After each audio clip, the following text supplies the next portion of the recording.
Hello, my friends, and welcome back. Thank you very much for being with me again today.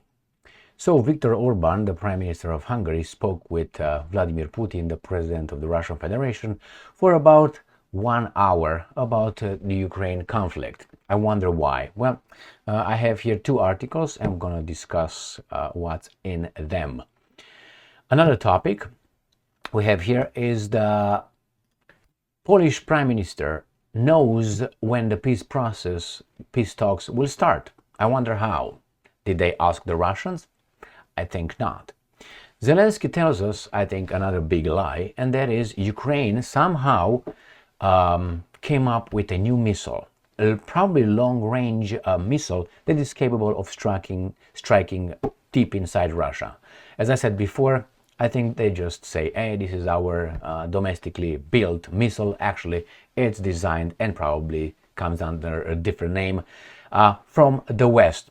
I don't doubt the Ukrainian ingenuity or inventivity. I doubt that they had enough time to and be allowed to design all that. Allowed by whom? By their owners. So let's start with the first article and see what Orban and I was about to say Trump, Putin talked. Sputnik, this is from 2 hours ago today on December 11th, 2024. Putin Orban discussed Ukrainian conflict during phone talks. Kremlin, and this is an old picture obviously. Russian President Vladimir Putin and Hungarian Prime Minister Viktor Orbán discussed Ukrainian conflict during a phone conversation, the Kremlin said on Wednesday. At the initiative of the Hungarian side, Vladimir Putin had a telephone conversation with Hungarian Prime Minister Viktor Orbán.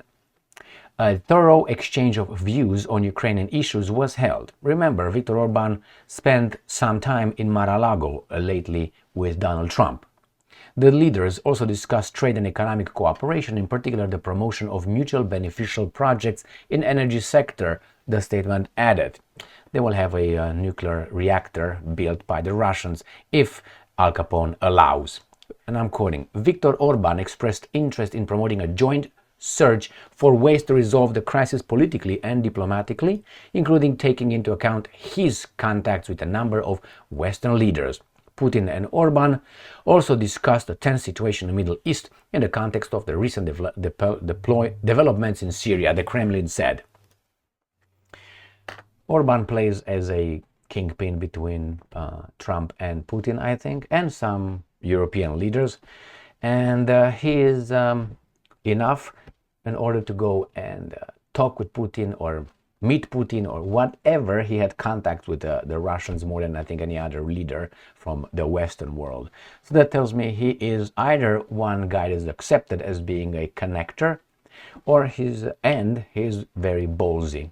We'll find out with time. He didn't go to Mar-a-Lago and stay over there a week or how long he stayed just to come and talk to Putin for an hour or so. This comes from Ukrainska Pravda, again from December 11th. Orbán mentions, and I'm quoting, the most dangerous period of the war after hour-long phone call with Putin. I wonder why. Is this the reason why?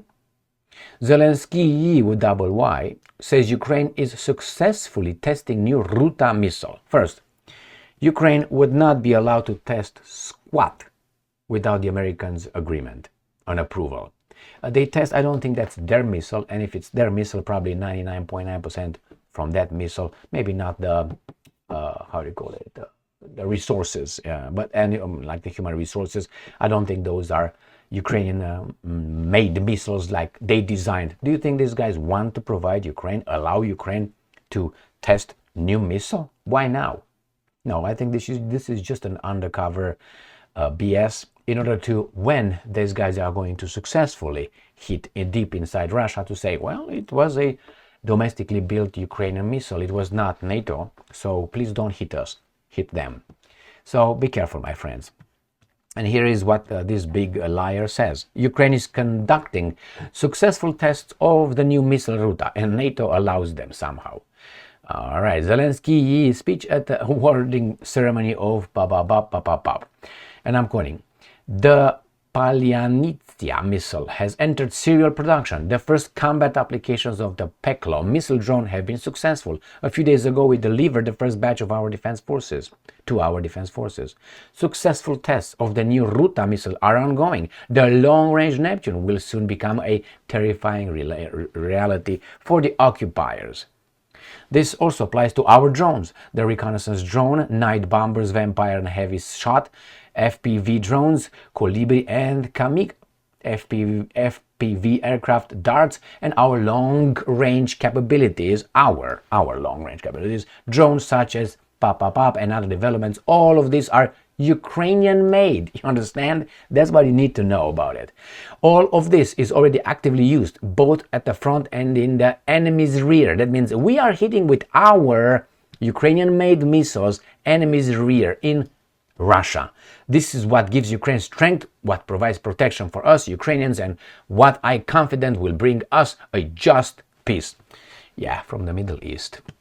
All right, let's see how the Poles already know when the peace talks will begin. And this is according to the Polish Prime Minister. Peace talks on Ukraine may begin this winter. How do you know that? And will they be held with both parties? All parties? No Russia party? How do you think that's going to be conducted? It's like we decide on someone else's property, but we don't talk to the owner of the property. This is imbecilic. But hey, let's see what Mr. Tusk has to say, right? Prime Minister Donald Tusk. Right there for you. Peace talks on the war in Ukraine may begin as early as this winter. How do you know? You have something we don't know? What's going on? There's some conversation behind the scenes. You got a crystal ball. Tusk said that Warsaw would play an active role in any negotiations when it assumes the EU's rotating presidency on January 1st. Why didn't they allow Orbán to do that? Remember, when Orbán went and started speaking with different people and went in a tour, including, I think he went to the Kremlin, right? This guy said, you don't have the authority to engage in any negotiations. What would give, I wonder, Poland the authority? The presidency? Hungary has it right now. My friends, this is garbage. All right, let's see what else these guys are yapping around here. And I'm quoting, I will have a series of talks concerning primarily the situation beyond our eastern border, he said during a government meeting. As you can imagine, our delegation will responsible for, among other things, what the political calendar will look like, perhaps what the situation will be like during the negotiations, which may, although there is still a question mark, start in the winter of this year. Question, is Russia going to be invited? If not, that's nothing. And remember, here it says that I said it many times before, Poland is America's Trojan horse, one of them in Europe. And they're going to be assuming the presidency of the European Union.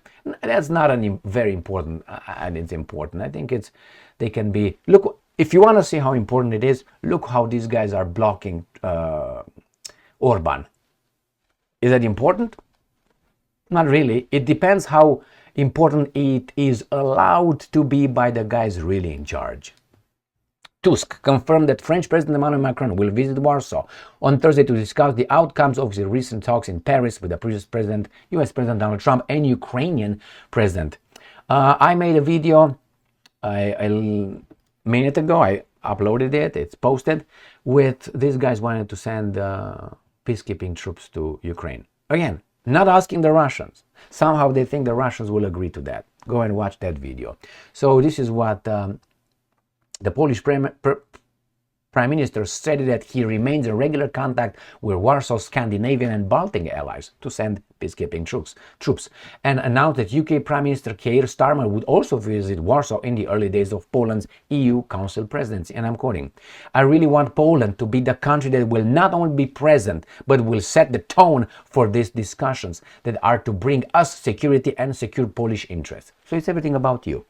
But hey, can the Russians talk in the same terms and say, well, our actions in Ukraine are designed to bring Russia security and secure Russian interests? Are they allowed to? I mean, Poland, Russia. Are they allowed? Is Russia allowed to talk in the same terms? And if not, why not?